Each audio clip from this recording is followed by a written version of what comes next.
जय हिंद दोस्तों, वंदे मातरम। आप सभी ने जयललिता जी के ऊपर बनी हुई मूवी तो देखी होगी। उस मूवी का एक सीन था जिसमें कि दिखाया गया था कि कैसे जो विधानसभा होती है उसके अंदर जयललिता को अपमानित किया गया था, उनके कपड़े खींचे गए थे। लेकिन क्या आप जानते हैं, एक बॉलीवुड अदाकारा के साथ असलियत में भी ऐसा ही हुआ था। और जब ये घटना हुई थी तब वो हीरोइन या वो एक्ट्रेस काफ़ी ज़्यादा हतप्रत रह गई थी कि आखिर ऐसा कोई कैसे कर सकता है। ये बात आज की नहीं है, कई साल पुरानी है, लेकिन घटना तब भी उतनी ही भयावह थी जितनी कि आज हो सकती है। स्टारडम के चक्कर में क्या क्या नहीं सहना पड़ता, इसकी वानगी हमें अक्सर ही देखने को मिलती रहती है। अपने चहेते एक्टर या एक्ट्रेसेस को कोई झलक पाने या कई बार छूने के लिए फैंस किसी भी हद तक गुजर जाते हैं। कोई अपने हाथ की नस काट लेता है तो कोई फोटो खिंचवाने के चक्कर में करीबी आने की कोशिश करता है। लेकिन एक्ट्रेस बिंदिया गोस्वामी के साथ कुछ ऐसा हो गया था कि वो बुरी तरह से सकपका गई थी। ये बात है 1980 की। बिंदिया गोस्वामी वही एक्ट्रेस हैं जो 1989 में आई फिल्म गोलमाल में नजर आई थी। वो 70 और 80 के दशक की पॉपुलर एक्ट्रेस थी। बिंदिया गोस्वामी का 6 जनवरी को 61वां जन्मदिन भी है। इस मौके पर हम लोग बात करने वाले हैं 43 साल पहले घटी उस घटना के बारे में जब भीड़ ने उनका गाउन फाड़ डाला था। दरअसल बिंदिया गोस्वामी ने पहली बार स्टारडम का स्वाद 14 साल की उम्र में ही चख लिया था। तब फिल्म फेयर मैगजीन के कवर पर उनकी तस्वीर छपी थी। बिंदिया गोस्वामी को फिल्म का पहला ऑफर 14 साल की उम्र में मिला था। तब वो स्कूल में पढ़ रही थी। बिंदिया गोस्वामी की बहन पर्ल एक एयर होस्टेस थी। बहन की तरह बिंदिया भी एयर होस्टेस बनना चाहती थी, पर किस्मत को कुछ और ही मंजूर था। बिंदिया गोस्वामी ने एक इंटरव्यू में बताया था कि उन्हें एक्टिंग का पहला मौका हेमा मालिनी की मां जया ने दिया था। उन्होंने एक पार्टी में बिंदिया गोस्वामी को देखा और उसके बाद फिल्म जीवन ज्योति में उनको मौका दिया और यहीं से बिंदिया गोस्वामी की बॉलीवुड में एंट्री भी हो गई। लेकिन बात काफ़ी लंबी चली। इसके बाद बिंदिया गोस्वामी ने प्रेम विवाह, खट्टा मीठा, शान और दादा जैसी फिल्में करी। लेकिन उनकी सबसे बड़ी हिट रही ऋषिकेश मुखर्जी की फिल्म गोलमाल, जो कि 1989 में आई थी। इसी फिल्म ने बिंदिया गोस्वामी को घर घर मशहूर कर दिया।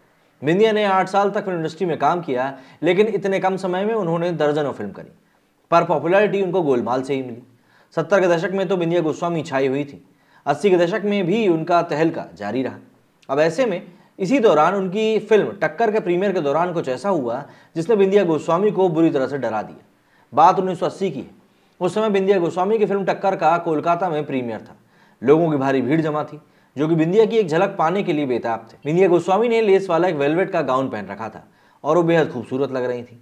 तभी वहां भीड़ में से किसी ने बिंदिया गोस्वामी का गाउन खींच दिया और वो फट गया। चूंकि गाउन पीछे से खींचा गया था, इसलिए फटने की वजह से बिंदिया गोस्वामी की पूरी कमर दिखने लगी। बिंदिया से बुरी तरह डर गई। तभी वहां पर उनकी बहन पर्ल आई और उन्होंने बिंदिया गोस्वामी को संभाला।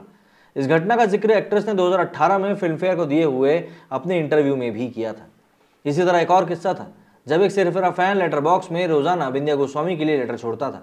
एक बार तो उसने हद ही कर दी। उस फैन ने बिंदिया को लेटर लिखा कि अगर तुमने मुझसे शादी नहीं की तो मैं तुम्हारे घर के दरवाजे पर अपनी जान दे दूंगा। इस वाक्य ने बिंदिया को डरा दिया। उन्होंने पूरी बात भाई राजीव को बताई। बिंदिया के भाई राजीव ने उस आदमी को खूब खोजबीन करी और पकड़ लिया। वो बिंदिया गोस्वामी का पड़ोसी था जिसकी एक्ट्रेस पर हमेशा से ही नजर थी। बिंदिया गोस्वामी ने फिल्मों में एक्टिंग के अलावा बतौर कॉस्ट्यूम डिजाइनर भी काम किया। उन्होंने उमराव जान, बॉर्डर, एलओसी कारगिल, रिफ्यूजी में हीरोइनों के कपड़े डिजाइन किए थे। बिंदिया गोस्वामी ने 1987 में फिल्मों से दूरी बना ली और अब वो एक फैमिली लाइफ में बिजी हैं। उन्होंने बेहद कम उम्र में बॉर्डर के डायरेक्टर जेपी दत्ता से शादी की। बिंदिया गोस्वामी और जेपी दत्ता की पहली मुलाकात 1976 में फिल्म सरहद के सेट पर हुई थी, लेकिन प्यार 1984 में हुआ और दोनों की उम्र में 12 साल का फर्क भी है। पर आज भी वे दोनों साथ हैं और काफ़ी ज़्यादा खुश हैं। ऐसे में ऐसे कई सारे वाक्य और हैं जो कि बॉलीवुड में यूं ही रहते हैं और इसीलिए कहीं ना कहीं ये कहा जाता है कि स्टारडम जो आता है वो अपनी कीमत के साथ भी आता है और वक्त रहने पर उसको चुकाना भी पड़ता है। आपका इस बारे में क्या कहना है, कमेंट करके जरूर बताइएगा। मेरे स्टूडियो फिलहाल इतना ही। जय हिंद, जय भारत।